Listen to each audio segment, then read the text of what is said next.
You're watching Malik on the Street.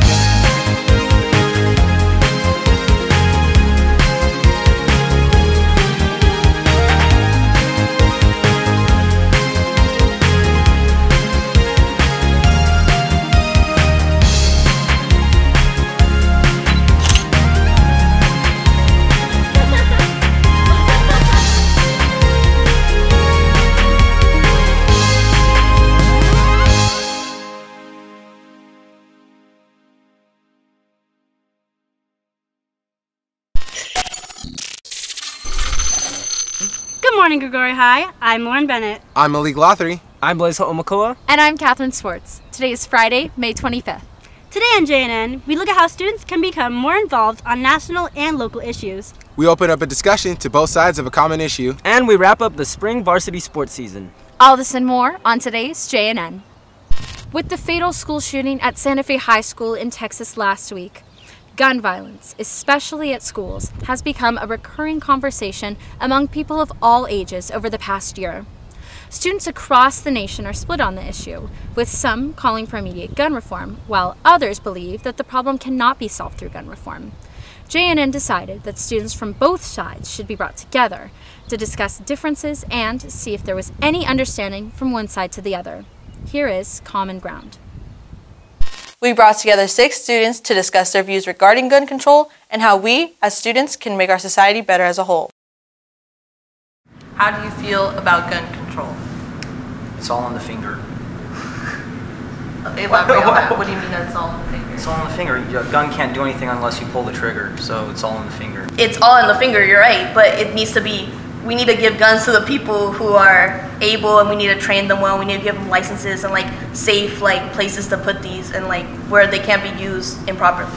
To me, honestly, I don't think gun restrictions are going to do anything, because you're still going to have the people that get their guns illegally, because right now there's a lot more gun deaths that are caused by guns that are bought illegally. There's been 22 school shootings, including today, 9 students dead, and 1 teacher in Santa Fe, Texas. Yeah, so because do I you feel think like that America has a problem? I feel like today wasn't considered a mass shooting.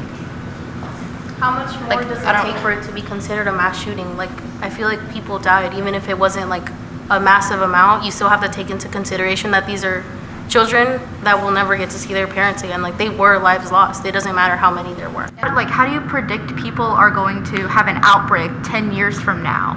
Shooters have shown signs of not necessarily like mental health problems, like diagnosable ones, but they have shown signs of like anger, like of isolation. So things that someone could have called out and said this person needs to get some help.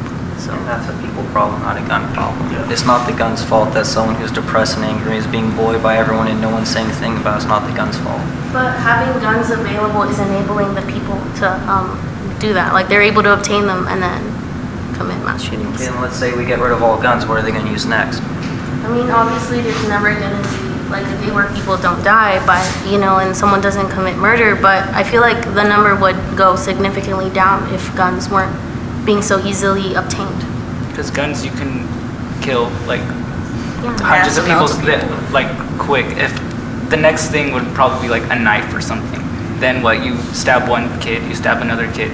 That's gonna take time. I feel like it would never get to knives though, because there's always going to be guns around, and someone's always going to you're going to get a The gun. hypothetical if all guns were gone. I just want to say that people are dying, and guns is a big problem. It's what's making people die a lot of the times, and we need to restrict that to a certain extent. I feel like there's no real way to restrict things and guarantee that the restrictions are going to stick. And I feel like if someone wants to get a gun, they're going to get a gun, no matter what. It's that easy for people to get guns illegally, obviously. Important issues like gun control should be discussed if we ever hope to find a common ground in America. Reporting for JNN, this has been Sierra Diaz, Angelina Neth, Catherine Swartz, and Lauren Bennett.